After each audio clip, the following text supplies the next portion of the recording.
Hello everyone and welcome to Lost in the Reel. Today I will be going over Netflix's new attempt to reignite the Texas Chainsaw Massacre franchise with the aptly titled Texas Chainsaw Massacre.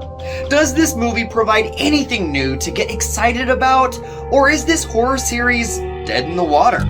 Let's talk about it.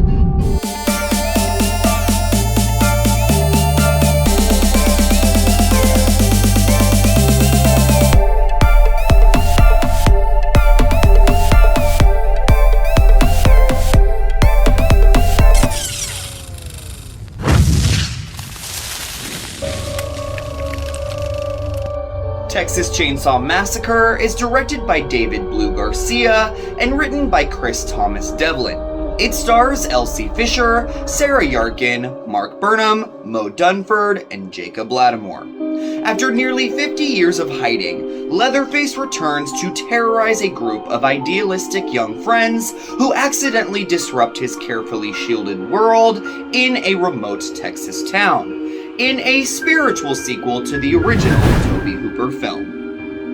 So, how bad is it? This is what my friends kept asking me this week after hearing that I got to see the new Texas Chainsaw Massacre. So, obviously expectations can't be too high for this one. Right? I am a huge fan of Tobe Hooper's gritty classic, and say what you want about the 2003 Jessica Biel-led, Michael Bay-produced reboot, but that shit is still terrifying to this day. So there is a soft spot in my heart for this franchise. Unfortunately, the less said about the 2006 and 2013 films, the better. But once I heard that Fede Alvarez would be producing this spiritual sequel after he was able to revamp the Evil Dead franchise in such a sickening way, my anticipation for this movie skyrocketed, even though I kept my expectations extremely low. And honestly, I'm glad I did. Because even though there are a couple of things to really appreciate about this new version of Texas Chainsaw, it's mostly a hot pile of garbage. The one thing this franchise really cannot get right, along with most modern horror films nowadays, is its characters. Not a single one of these young 20-somethings are at all interesting or captivating to watch. I was hoping that at least Elsie Fisher, who shined in the leading role in Bo Burnham's 8th Grade, would be able to elevate the material. But no dice. These actors are given so little backstory and such broad archetypes that they literally have nothing to work with. And if you don't care about the characters, you can't root for them, and in turn, the thrills and tension become non-existent. Also, our writer here, Chris Thomas Devlin, along with Alvarez, have seemingly put in a lot of effort to come up with fresh new ideas to make Leatherface and this franchise relevant. The whole plot revolves around an old Texas town being bought out by progressive, rich influencers who are trying to start a new idealistic life, with weighty topics such as gentrification, school violence, and income inequality that come into play. This all could have led to something that was intriguing and thought-provoking, but ends up feeling completely unnecessary because it all gets muddled in the cheesy and horribly plotted storytelling. And my last major qualm is that Texas Chainsaw just lacks any real scares.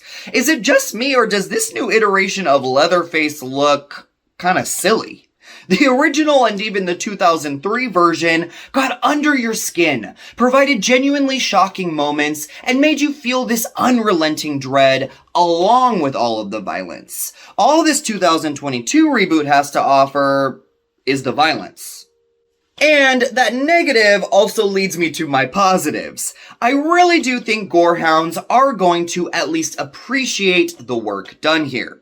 This is one bloody, nasty, messed up movie. The CGI and practical effects are extremely impressive. There were definitely a few moments that I was grossed out by the explicit gore, but also just couldn't look away.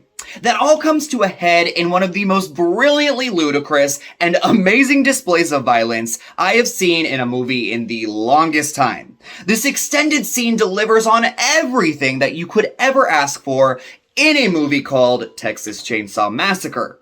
It's just unfortunate that the whole movie couldn't have been like that. And I have to give a shout out to the cinematography. This is a beautifully shot horror film that is far more polished than it has any right to be. But I couldn't help but think that that could also be considered a negative. This franchise was originally born as a gritty, grimy, low-budget piece of work that almost felt like a snuff film that you shouldn't have been laying witness to. This 2022 version is a pristine-looking, glamorized byproduct of the Hollywood mass-market machine. Whether that works for you or not will be up to your own personal tastes. But a spiritual sequel to the original? I just think that's a real stretch. So I will be giving Texas Chainsaw Massacre 2.25 leather faces out of 5. Despite some impressive gore effects and one particularly explosive scene that delivers on all of the goods, this reboot, remake, retread, whatever you want to call it, of a dying franchise does little to reignite any confidence that it is worth saving. Skip this and just watch the original. Thank you so much for watching Lost in the Reel. What were your thoughts on Texas Chainsaw Massacre? Did this movie do enough to make you want more, or do you think Hollywood should just stop trying already? Sound off in the comments section down below. And until next time, my friends, take care.